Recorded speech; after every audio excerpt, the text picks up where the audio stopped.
आधी रात, एक सुनसान कब्रिस्तान और दो दोस्त।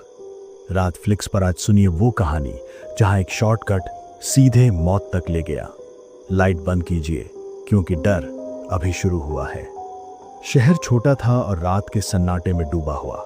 आर्यन और कबीर फिल्म का आखिरी शो देखकर थिएटर से बाहर निकले तो चारों ओर वीरानी छाई थी। आधी रात का वक्त था, दूर दूर तक कोई सवारी नजर नहीं आ रही थी, इसलिए दोनों ने पैदल ही घर की ओर रुख किया। ठंडी हवाएं चल रही थीं और उनकी बातों की आवाजें खाली सड़कों पर गूंज रही थीं। चलते चलते आर्यन रुका और बोला कि अगर वे मुख्य सड़क से जाएंगे तो रास्ता बहुत लंबा पड़ेगा, क्यों ना पास ही मौजूद पुराने कब्रिस्तान के अंदर से शॉर्टकट ले लें, इससे वे मिनटों में घर पहुंच जाएंगे। कबीर ठिठक गया, उसके चेहरे पर खौफ साफ दिख रहा था। उसने आर्यन को टोकते हुए कहा कि क्या उसका दिमाग ठिकाने पर है? आधी रात को शमशान और कब्रों के बीच से जाना कोई समझदारी की बात नहीं। पर आर्यन हंसने लगा। उसने कबीर का हौसला बढ़ाते हुए कहा कि वहां सिर्फ पत्थर और मिट्टी की कब्रें हैं, उनसे भला क्या डरना। आर्यन के बार बार जोर देने पर कबीर हिचकिचाता हुआ राजी हो गया। यह सच था कि दिन के उजाले में कई लोग उस रास्ते का इस्तेमाल करते थे, पर रात का मंजर कुछ और ही था। जैसे ही वे दोनों कब्रिस्तान के लोहे के भारी गेट को धकेल कर अंदर दाखिल हुए, माहौल एकदम बदल गया। पेड़ों पर बैठे उल्लुओं की डरावनी आवाजें और सूखी टहनियों के टूटने की आवाज ने उनके रोंगटे खड़े कर दिए। चारों ओर अजीब सी खामोशी थी जो रह रह कर टूट रही थी। सन्नाटे को चीरते हुए आर्यन ने एक ऐसी बात छेड़ी जिसने कबीर के मन में दहशत भर दी। आर्यन ने फुसफुसाते हुए पूछा कि क्या उसे उस खूंखार कातिल धर्मा के बारे में याद है, जिसकी कब्र इसी कब्रिस्तान में है। कबीर ने अनजान बनते हुए पूछा कि आखिर ये धर्मा कौन था। आर्यन ने बताया कि धर्मा कोई साधारण अपराधी नहीं, बल्कि एक दरिंदा था जिसने एक ही परिवार के 5 लोगों को कुल्हाड़ी से काटकर मौत के घाट उतार दिया था। वो इतना ताकतवर और सनकी था कि पुलिस की 6 गोलियां खाने के बाद ही उसने दम तोड़ा था। लोग कहते थे कि धर्मा काली शक्तियों का उपासक था और मरने के बाद भी उसकी रूह को शांति नहीं मिली। वो आज भी इन्हीं कब्रों के बीच भटकता है। कबीर का गला सूखने लगा। उसने गुस्से और डर के मिले जुले स्वर में कहा कि एक तो आर्यन उसे इस डरावनी जगह ले आया और ऊपर से ऐसी मनहूस कहानियां सुना रहा है। भला कोई मुर्दा रात में कैसे घूम सकता है? आर्यन ने गंभीरता से जवाब दिया कि हकीकत क्या है ये तो कोई नहीं जानता, पर डर इतना है कि यहाँ का चौकीदार पांडे काका भी रात को अंदर कदम नहीं रखते और गेट के पास बनी अपनी छोटी सी कोठरी में ही दुबके रहते हैं। अभी उनकी बात पूरी भी नहीं हुई थी कि तभी झाड़ियों के पीछे से कुछ चरमराने की आहट हुई। दोनों ने सहम कर उस दिशा में देखा। वहां धुंध के बीच एक विशाल काय परछाई खड़ी थी। वो धर्मा था। लंबा चौड़ा शरीर, धूल से सने फटे कपड़े और उसकी आंखें भेड़िए की तरह सुर्ख लाल चमक रही थीं। वो लड़खड़ाते हुए धीरे धीरे उनकी ओर बढ़ने लगा। उसकी चाल और उसकी नजरों में छिपी नफरत ये बताने के लिए काफी थी कि वो उन्हें जिंदा छोड़ने के इरादे से नहीं आया है। दोनों भागना चाहते थे, पर डर के मारे उनके पैर जैसे जमीन में धंस गए थे। धर्मा उनके बिल्कुल करीब आ गया और एक भारी, रूह कंपा देने वाली आवाज में बोला कि उसकी रूह आज भी इस जिस्म में कैद है, लेकिन कब्रिस्तान की सरहदों को पार करने के लिए उसे जिस ताकत की जरूरत है वो अब उन दोनों के खून से मिलेगी। इससे पहले कि वो कुछ समझ पाते, धर्मा ने अपनी लोहे जैसी मजबूत उंगलियों से दोनों की गर्दन दबोच ली। उसने कबीर को एक तरफ पटक दिया और आर्यन को खींचकर उसके गले में अपने नुकीले दांत काट दिए। एक झटके में गर्दन चीर दी गई और धर्मा प्यासे भेड़िए की तरह उसका खून पीने लगा। आर्यन तड़पता रहा, हाथ पांव मारता रहा, पर उस दानव की पकड़ से छूटना नामुमकिन था। कुछ ही पलों में आर्यन का शरीर बेजान होकर जमीन पर गिर पड़ा। अब धर्मा की नजर अगले शिकार कबीर पर थी। कबीर ने जैसे तैसे अपनी हिम्मत जुटाई और जान बचाकर कब्रिस्तान की दीवार की तरफ भागा। वो दीवार फांदने ही वाला था कि तभी धर्मा ने आर्यन की लाश को उठाकर पूरी ताकत से कबीर की ओर फेंका। कबीर उस बोझ से नीचे गिर गया और अपने ही दोस्त की लाश के नीचे दब गया। वो बेहवास होकर लाश को हटाने की कोशिश कर रहा था, तभी एक ऐसी घटना हुई जिसने उसके होश उड़ा दिए। आर्यन की लाश ने अचानक अपनी सफेद पड़ चुकी आंखें खोली और एक विभत्स मुस्कान के साथ कबीर का हाथ पकड़ लिया। लाश ने फुसफुसाते हुए कहा, कबीर मेरे दोस्त, क्या तू मुझे यहाँ अकेला छोड़कर भाग जाएगा? रुक जा, मेरे पास रुक। आर्यन का वो भयानक रूप और उसके ठहाके ने कबीर को सुन्न कर दिया। तभी धर्मा वहां पहुंच गया। उसने कबीर को गर्दन से उठाकर हवा में लहराया और उसके गले पर अपने नुकीले दांत काट दिए। कबीर की चीखें रात के सन्नाटे में दफन हो गईं और वो भी एक ठंडी लाश में तब्दील हो गया। अब धर्मा ताकत से भर चुका था। 2 जवानों के खून ने उसकी आत्मा को वो ऊर्जा दे दी थी जिसका उसे इंतजार था। अब वो लड़खड़ाता हुआ कब्रिस्तान के मुख्य द्वार की तरफ बढ़ा। उसका अगला निशाना था चौकीदार पांडे काका। पांडे काका अपनी कोठरी में लेटे मोबाइल देख रहे थे। जब से धर्मा को यहां दफनाया गया था, उन्होंने रात में अंदर जाना छोड़ दिया था। अफवाहें और डर इंसान को कमजोर कर ही देते हैं। अचानक उनके दरवाजे पर दस्तक हुई। वो चौंक कर बैठ गए और चिल्लाकर पूछा कि इस वक्त कौन है। बाहर से वही ठंडी और भारी आवाज आई, पांडे दरवाजा खोल, मैं धर्मा हूं। पांडे काका का शरीर कांपने लगा। उन्होंने चिल्लाते हुए कहा कि कोई उनके साथ भद्दा मजाक कर रहा है और वो बाहर आकर उसका सिर फोड़ देंगे। जवाब में बाहर से एक पाशविक हंसी गूंजी। धर्मा ने चिढ़ाते हुए कहा कि वो तो बस ये पूछने आया था कि पांडे काका रात में अंदर क्यों नहीं आते। वो अंदर अकेला बहुत बोर होता है। अब पांडे काका को यकीन हो गया कि मौत उनके दरवाजे पर खड़ी है। उन्होंने कांपते हाथों से फोन उठाकर पुलिस को फोन लगाया, पर धर्मा के पास अब सब्र नहीं था। उसने दरवाजे पर एक जोरदार लात मारी और वो कमजोर दरवाजा उखड़कर जमीन पर गिर पड़ा। सामने साक्षात मौत खड़ी थी, धूल से सना लाल आंखों वाला धर्मा। पांडे काका बस इतना ही कह पाए, हेलो पुलिस, बचाओ धर्मा। और धर्मा ने उनकी गर्दन दबोच ली। फोन नीचे गिरकर टूट गया। धर्मा ने उन्हें जमीन पर पटका और उनके गले को फाड़कर खून पीने लगा। जब पांडे काका की धड़कनें थम गईं, तो धर्मा ने अपना खून से सना हुआ चेहरा ऊपर उठाया। उसकी रूह अब पूरी तरह जाग चुकी थी। कहानी के इस मोड़ पर एक नया पन्ना खुलता है। कुछ समय पहले का एक दृश्य उभरता है जहां दिनेश नाम का एक लड़का तेजी से चिल्लाता हुआ धर्मा के कमरे में घुसता है। धर्मा वहां एक मोमबत्ती की रोशनी में एक अजीब सी पुरानी किताब पढ़ रहा था। वो दिनेश को देखकर सकपका गया और उसे झिड़कते हुए बोला कि क्या उसे तमीज नहीं, वो उसकी इबादत का वक्त है। दिनेश ने बताया कि उसे मालिक ने बुलाया है। धर्मा ने चिढ़ते हुए कहा कि वो आ रहा है, पर आगे से उसके प्रार्थना के समय कोई दखल न दे। दिनेश हैरान था कि ये कैसी प्रार्थना है जो अंधेरे में मोमबत्ती जलाकर और बिना चर्च जाए की जाती है। पर धर्मा ने 2 टूक जवाब दिया कि वो भगवान को नहीं मानता और उसका धर्म अलग है।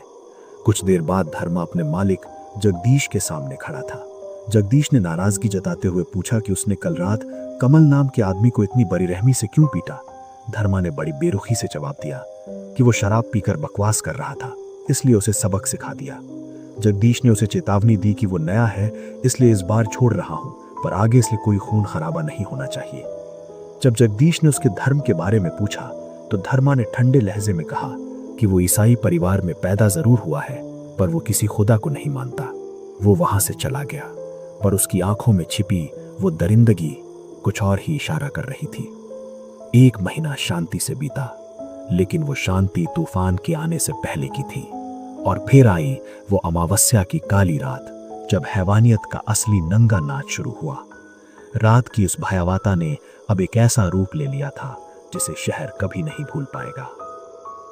कब्रिस्तान की उस खूनी मुठभेड़ से ठीक 1 महीने पहले की बात है, जब शहर के सबसे रसूखदार बिल्डर सेठ जगदीश की आलीशान कोठी के पिछले हिस्से में मौत की साजिश बुनी जा रही थी। कोठी के पिछवाड़े बने सर्वेंट क्वार्टर की कमरे में धुंधली रोशनी जल रही थी। वहां 3 लोग जमा थे, धर्मा जो सेठ का बॉडीगार्ड था, दिनेश जो ड्राइवर था और कालू जो माली था। धर्मा जो दिखने में किसी सांड जैसा कदावर और मिजाज से बेहद गुस्सैल था, आज कुछ अलग ही रंग में था। उसने अपने कमरे में शराब और गोश्त की दावत रखी थी। 2 बड़े बड़े पैग बनाते हुए धर्मा ने अपनी भारी आवाज में कहा कि आज मैं तुम लोगों को अपने राज बताता हूं। तुम लोग हमेशा मुझसे डरे डरे रहते हो, आज जान लो कि मैं असल में कौन हूं। पर रुकना मत, खाते पीते रहो, वरना ये थाली में रखा मांस पूरा मान जाएगा। उसकी बात सुनकर दिनेश और कालू हंस पड़े। नशे में धुत दिनेश बोला, धर्मा भाई 6 महीने से साथ हैं, पर आज पहली बार तूने दिल खोलकर बात की है। तू तो मेरा सगा भाई निकला। कालू ने उसे टोकते हुए कहा, अबे दिनेश, पहले पैग में ही बहक गया क्या?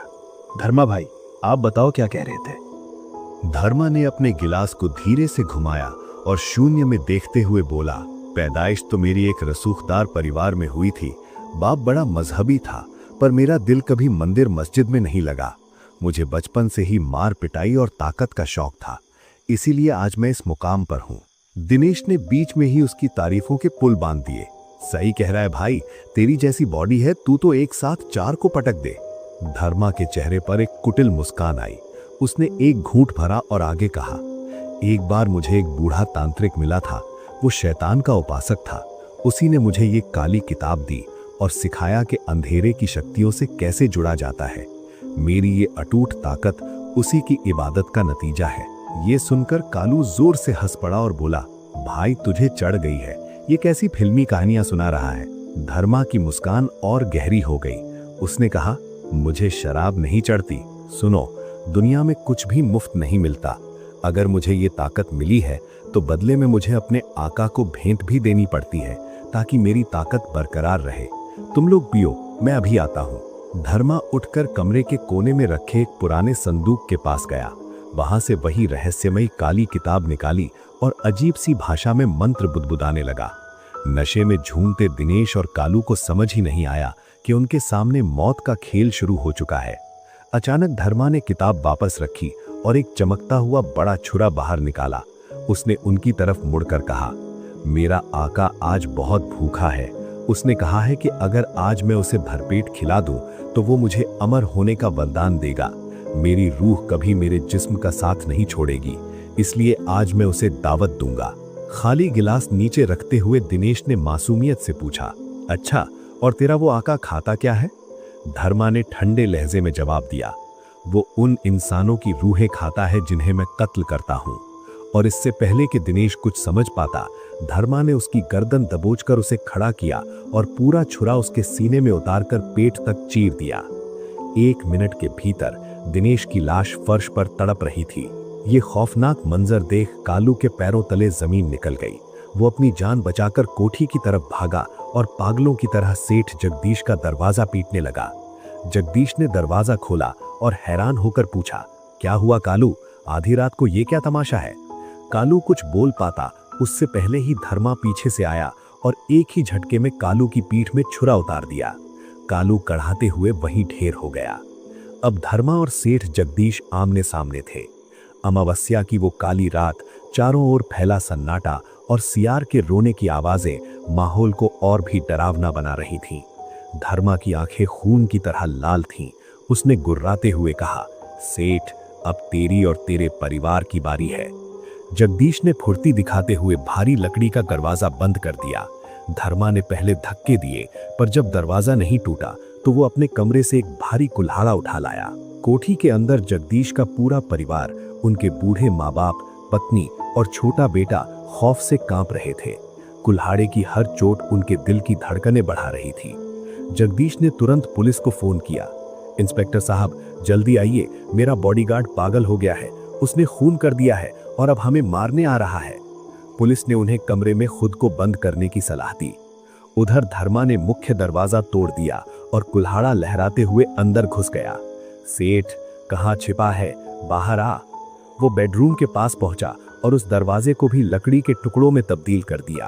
अंदर पूरा परिवार एक दूसरे से लिपटा हुआ था।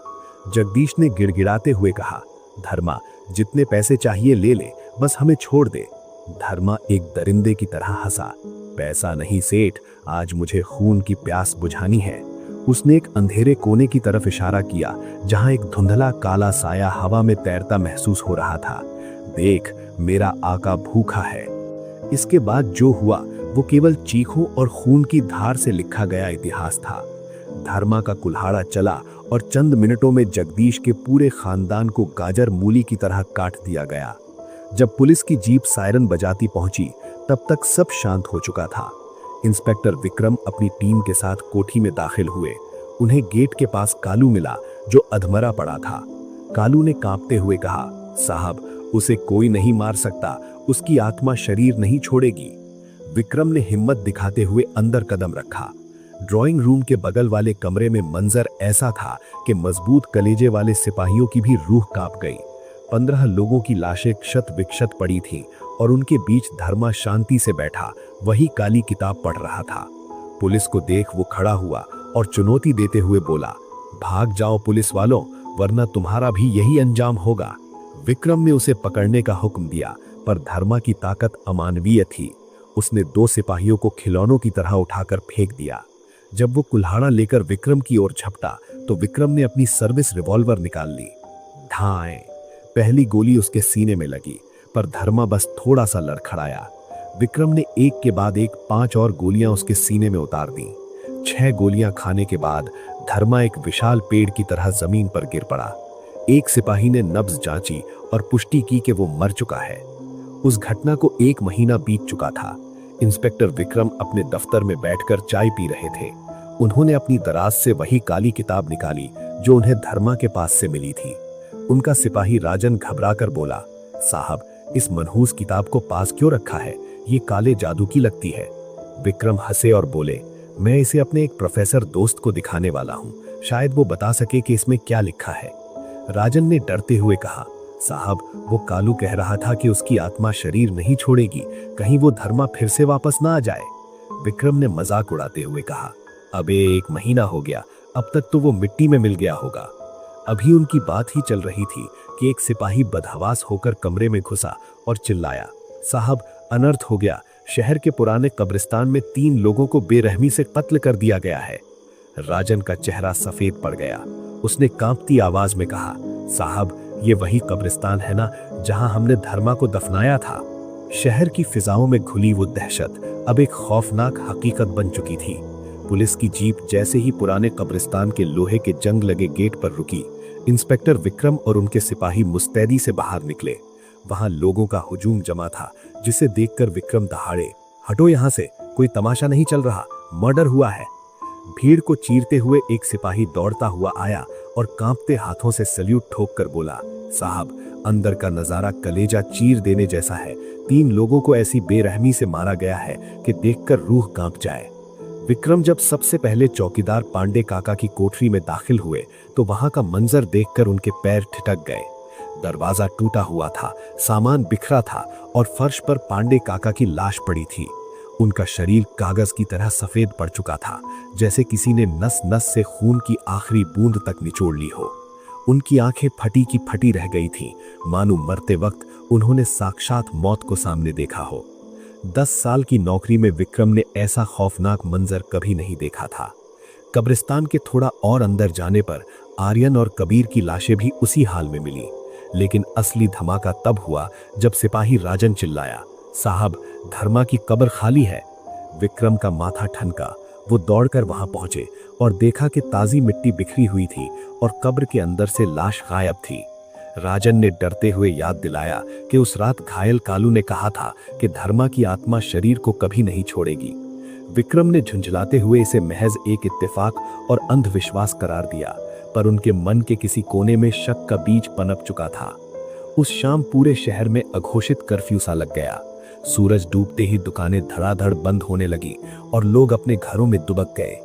आधी रात का वक्त था जब शहर से दूर जंगल में बने एक वीरान खंडहर नुमा कॉटेज में लेटा हुआ धर्मा अचानक जाग उठा। उसकी भूरी आंखें अंगारों की तरह दहक रही थीं और दांत पहले से ज्यादा लंबे और नुकीले हो गए थे। वो अपने अगले शिकार की तलाश में निकल पड़ा। कब्रिस्तान के पास वाले चौराहे पर 2 सिपाही राकेश और सुनील अपनी ड्यूटी पर तैनात थे। वो अपनी बाइक के पास खड़े होकर इधर उधर नजरें दौड़ा रहे थे कि तभी झाड़ियों में कुछ सरसराहट हुई। धर्मा ने पेड़ की ओट से उन्हें देख लिया था। जैसे ही वो दोनों जांच करने के लिए अंधेरे की तरफ बढ़े, धर्मा के फौलादी हाथों ने राकेश और सुनील की गर्दनें दबोच ली। चीखने का मौका तक नहीं मिला। धर्मा ने राकेश की गर्दन में अपने दांत गड़ा दिए और गर्म खून पीने लगा। सुनील ये भयावह रूप देखकर जड़ हो गया। जब राकेश का शरीर बेजान हो गया तो धर्मा ने खून से सना चेहरा घुमाया और एक वहशी मुस्कान से बोला, मजा आ गया, पुलिस का खून वाकई मीठा होता है, अब तेरी बारी है। अगली सुबह जब दोनों सिपाहियों की लाशें मिली तो पूरे महकमे में हड़कंप मच गया। विक्रम और राजन घटनास्थल पर पहुंचे। हत्या का तरीका बिल्कुल वही था, गला उधेड़कर खून पीना। विक्रम ने तुरंत स्निफर डॉग्स यानी खोजी कुत्तों को बुलवाया। कुत्तों को एक गंध मिली और वो पागलों की तरह जंगल के उसी कॉटेज की ओर दौड़ पड़े। वहां कमरे के फर्श पर धर्मा की लाश पड़ी थी। हैरानी की बात यह थी कि धर्मा के हाथों और चेहरे पर ताजा खून लगा था, पर उसका शरीर बिल्कुल वैसा ही था जैसे वो कल ही मरा हो। 1 महीना बीतने के बाद भी शरीर में सड़न का एक निशान तक नहीं था। विक्रम ने तुरंत एम्बुलेंस बुलाई और उसे सरकारी अस्पताल के मुर्दा घर भिजवा दिया। एसपी ऑफिस में जब विक्रम ने रिपोर्ट दी तो एसपी शुक्ला भी हैरत में पड़ गए कि एक मुर्दा आखिर कैसे गायब होकर वापस मिल सकता है। मुर्दा घर में धर्मा की लाश चीर फाड़ के इंतजार में पड़ी थी, लेकिन किस्मत कहिए या शैतान की मेहरबानी, जिस डॉक्टर को पोस्टमार्टम करना था उनकी पत्नी की तबीयत खराब हो गई और काम टल गया। दोपहर बीत गई और शाम को डॉक्टर बत्रा वहां पहुंचे। उन्होंने पहले उन 2 पुलिस वालों का पोस्टमार्टम किया और बताया कि उनके घाव किसी जानवर के नहीं बल्कि किसी ऐसी नस्ल के हैं जिसे मेडिकल साइंस नहीं जानता। रात के 11:30 बज रहे थे। डॉक्टर बत्रा अपना काम खत्म करने के लिए वापस मुर्दा घर आए। वहां उन्हें उनका जूनियर डॉक्टर शर्मा मिल गया। शर्मा ने सुझाव दिया कि काम शुरू करने से पहले ठंड भगाने के लिए 2 पैग लगा लिए जाएं। दोनों डॉक्टरों ने मुर्दा घर के बाहर बैठकर शराब पी। रात के सन्नाटे को चीरते हुए दूर कहीं घड़ी ने 12 बजाए। टन टन टन। ठीक उसी पल मुर्दा घर की ठंडी मेज पर पड़ी धर्मा की एक उंगली में हल्की सी हरकत हुई। उसकी बंद पलकों के पीछे वे लाल आंखें फिर से चमकने के लिए तैयार थीं। शैतान का वो वफादार सिपाही एक बार फिर मौत का तांडव करने के लिए जाग रहा था। सूरज ढल चुका था और आसमान पर स्याह अंधेरा अपनी चादर बिछा चुका था। इंस्पेक्टर विक्रम अपने घर के दीवान पर बैठा था और उसके सामने बैठा था उसका पुराना दोस्त प्रोफेसर मोहन, जो प्राचीन लिपियों और पारलौकिक शक्तियों का विशेषज्ञ था। कमरे में एक अजीब सी खामोशी थी जिसे केवल बाहर चल रही तेज हवाओं की सरसराहट तोड़ रही थी। मोहन ने चश्मा ठीक करते हुए विक्रम की आंखों में झांका। तो तुम्हारा मतलब है विक्रम कि जिस धर्मा को तुमने खुद 6 गोलियों से छलनी किया था उसकी लाश अपनी कब्र फाड़कर बाहर निकल आई? विक्रम ने थके हुए स्वर में जवाब दिया, हाँ मोहन, और सिर्फ बाहर ही नहीं आई, उसने कब्रिस्तान में 3 बेगुनाहों का कत्ल भी किया। यहां तक कि वो बूढ़ा चौकीदार पांडे काका भी नहीं बचा जो गेट के पास अपनी कोठरी में सो रहा था। मोहन ने चौंक कर उसकी बात काटी। क्या उस घायल मालिक कालू ने भी तो यही कहा था ना कि धर्मा की रूह उसका जिस्म नहीं छोड़ेगी? विक्रम ने हाथ हवा में लहराते हुए कहा, अरे यार, वो डरा हुआ था, उसे गहरा जख्म लगा था, इसलिए वो ऐसी ऊल जुलूल बातें कर रहा था। पुलिस की वर्दी पहनकर मैं इन भूत प्रेतों वाली बातों पर यकीन नहीं कर सकता था। मोहन ने गंभीरता से कहा, विक्रम, बात उतनी सीधी नहीं है जितनी तुम समझ रहे हो, मुझे पूरी बात विस्तार से बताओ। विक्रम ने गहरी सांस ली और बताना शुरू किया कि कैसे उन्होंने कोठी के अंदर धर्मा को काबू करने की कोशिश की थी। जब हम कमरे में घुसे तो धर्मा के सिर के ऊपर एक काला धुआं, एक साया सा मंडरा रहा था। हमने उस वक्त ध्यान नहीं दिया और उसे ढेर कर दिया, लेकिन कल जो 2 पुलिस वालों का कत्ल हुआ उनका तरीका भी वही था, गला रेता हुआ और शरीर से खून गायब। फिर हमें उसकी लाश जंगल के उस पुराने कॉटेज में मिली जो 1 महीने बाद भी बिल्कुल ताजी लग रही थी। आज रात उसका पोस्टमार्टम होना है। मोहन की नजरें उस काली किताब पर टिकी थीं जो मेज पर रखी थी। उसने कांपते हाथों से उसे उठाया और पन्ने पलटने लगा। अचानक उसके चेहरे का रंग उड़ गया। विक्रम, ये किताब नहीं है, ये एक तबाही का सामान है। अगर ये गलत हाथों में पड़ जाए तो दुनिया शमशान बन जाए। मैं बरसों से इस शैतानी लिपि को खोज रहा था। ये एक नर पिशाच को जगाने का विधान है। विक्रम ने हैरान होकर पूछा, तुम कहना क्या चाहते हो? मोहन ने किताब को झोले में रखते हुए कहा, तुम थाने जाओ, मुझे इसे समझने के लिए थोड़ा वक्त चाहिए। मैं 2 घंटे में सब साफ कर दूंगा। विक्रम ड्यूटी पर निकल गया और मोहन उस शैतानी किताब के रहस्यों में डूब गया। उधर अस्पताल के मुर्दा घर में डॉक्टर बत्रा और डॉक्टर शर्मा शराब के 2-2 पैग लगा चुके थे। रात के ठीक 12 बज रहे थे। बत्रा ने घड़ी देखते हुए कहा, शर्मा, तुमने आधा घंटा खराब कर दिया। अब इस धर्मा की बॉडी का पोस्टमार्टम निपटाना होगा, वरना मेरी पत्नी अस्पताल में हंगामा खड़ा कर देगी। दोनों डॉक्टर एक वार्ड बॉय मुरारी के साथ मुर्दा घर के ठंडे कमरे में दाखिल हुए। वहां केवल एक ही मेज पर चादर से ढकी लाश थी, धर्मा की।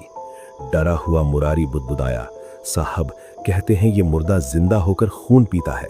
डॉक्टर शर्मा हंसे, अबे चुप कर, कोई मुर्दा कैसे जिंदा हो सकता है? डॉक्टर बत्रा ने जैसे ही धर्मा के चेहरे से चादर हटाई, एक रूह कंपा देने वाली घटना हुई। धर्मा की सुर्ख लाल आंखें एक झटके में खुल गईं। उसका जबड़ा खुला तो उसमें भेड़िए जैसे नुकीले दांत चमक रहे थे। इससे पहले कि कोई चीख पाता, धर्मा ने झपट कर दोनों डॉक्टरों की गर्दनें अपने फौलादी हाथों में जकड़ लीं। मुर्दा कैसे जिंदा होता है, अब अपनी आंखों से देख लो। उसकी आवाज किसी पाताल से आती हुई लग रही थी। मुरारी भागने के लिए मुड़ा, पर धर्मा ने एक भारी स्टूल उठाकर उसके सिर पर दे मारा। वो वहीं ढेर हो गया। फिर उसने डॉक्टर शर्मा को लात मारकर बेहोश किया और डॉक्टर बत्रा पर टूट पड़ा। उसने बत्रा की गर्दन चीर दी और गटागट उनका खून पीने लगा। मुर्दा घर की छत पर वही काला साया फिर से प्रकट हुआ, जिसने मरते हुए डॉक्टर की आत्मा को अपनी ओर खींच लिया। धर्मा अब और भी ताकतवर हो चुका था। उसने बारी बारी से तीनों का वही हश्र किया और अब उसके खूनी कदम अस्पताल के मुख्य वार्ड की तरफ बढ़ गए। तभी इंस्पेक्टर विक्रम के मोबाइल की घंटी बजी। प्रोफेसर मोहन चिल्ला रहा था, विक्रम, वो जाग चुका है। धर्मा कोई इंसान नहीं, अब एक पिशाच बन चुका है। वो शहर को शमशान बना देगा। उसे सिर्फ मैं ही रोक सकता हूँ। जल्दी आओ। विक्रम ने बिना समय गवाए बाइक दौड़ाई और मोहन को साथ लेकर अस्पताल पहुंचा। वहां का नजारा नरक जैसा था। मुर्दा घर में 3 लाशें खून से लथपथ पड़ी थीं। वे भागते हुए जनरल वार्ड की ओर लपके, जहां चीख पुकार मची थी। धर्मा एक मरीज को दबोचे उसका खून पी रहा था, जबकि बाकी मरीज और नर्सें दहशत में दीवारों से चिपके थे। धर्मा के ऊपर वही काली छाया एक विशाल गिद्ध की तरह मंडरा रही थी। रुक जा दरिंदे, विक्रम ने चिल्लाकर अपनी रिवॉल्वर खाली कर दी। सारी गोलियां धर्मा की पीठ में धंसी, पर उसने सिर्फ गर्दन घुमाकर एक वहशी हंसी हंसी। पुलिस, ये तूने ही मुझे मारा था ना, आज तेरा खून सबसे पहले पीऊंगा। जैसे ही धर्मा विक्रम की ओर झपटा, मोहन ने झोले से वो काली किताब निकाली और एक पुड़िया से लाल सिंदूर निकालकर उस पर मंत्रों के साथ फूंक दिया। एक तेज रोशनी हुई और वो काली छाया पल भर के लिए गायब हो गई। धर्मा लड़खड़ाकर जमीन पर गिर पड़ा। मोहन ने एक अजीब सी हड्डी से बना चाकू निकालकर विक्रम को दिया और चिल्लाया, विक्रम, देर मत करो, इस खंजर को सीधा इसके सीने के पार उतार दो, यही इसकी रूह को कैद कर सकता है। विक्रम आगे बढ़ा, पर धर्मा ने आखिरी कोशिश में उसकी गर्दन पकड़ ली। मोहन ने दोबारा सिंदूर छिड़का, जिससे धर्मा की ताकत छिन गई। सही मौका देखकर विक्रम ने पूरी ताकत से वो जादुई खंजर धर्मा के सीने में गाड़ दिया। धर्मा के गले से एक भयानक चीख निकली, जो पूरे अस्पताल में गूंज गई, और फिर उसका शरीर पत्थर की तरह शांत हो गया। वो वापस एक निर्जीव मुर्दे में तब्दील हो चुका था। मोहन ने गहरी सांस लेते हुए कहा, विक्रम, ये शैतान का दूत था। जब तक ये खंजर इसके सीने में रहेगा, इसकी रूह इसी सड़े हुए जिस्म में कैद रहेगी। इसे इसी हाल में दोबारा दफनाना होगा। सुबह की पहली किरण फूटने तक पुलिस के कड़े पहरे में धर्मा की लाश को वापस उसी कब्रिस्तान की गहराइयों में दफना दिया गया। मोहन ने उस काली किताब को लाल धागे से बांधकर हमेशा के लिए सुरक्षित कर लिया। वो काली छाया अब भी कब्रिस्तान के ऊपर बेबसी से मंडरा रही थी, क्योंकि अब जब तक वो खंजर बाहर नहीं निकलेगा, धर्मा की कब्र नहीं खुलेगी और वो शैतान भूखा ही रहेगा। सूरज की रोशनी ने रात के काले साए को मिटा दिया था। विक्रम और मोहन ने एक दूसरे को देखा और बिना कुछ कहे बाइक पर सवार होकर शांति की ओर निकल पड़े। शहर अब सुरक्षित था, कम से कम तब तक जब तक वो कब्र बंद थी। तो ये थी वो रात जब दफन हुआ खौफ फिर से जिंदा हो उठा। लेकिन क्या सच में सब खत्म हो गया, या अंधेरा अब भी किसी नई आहट का इंतजार कर रहा है? अगर कहानी ने आपको सिहराया हो तो रात फ्लिक्स से जुड़े रहिए, क्योंकि यहाँ हर रात कुछ न कुछ जागता है।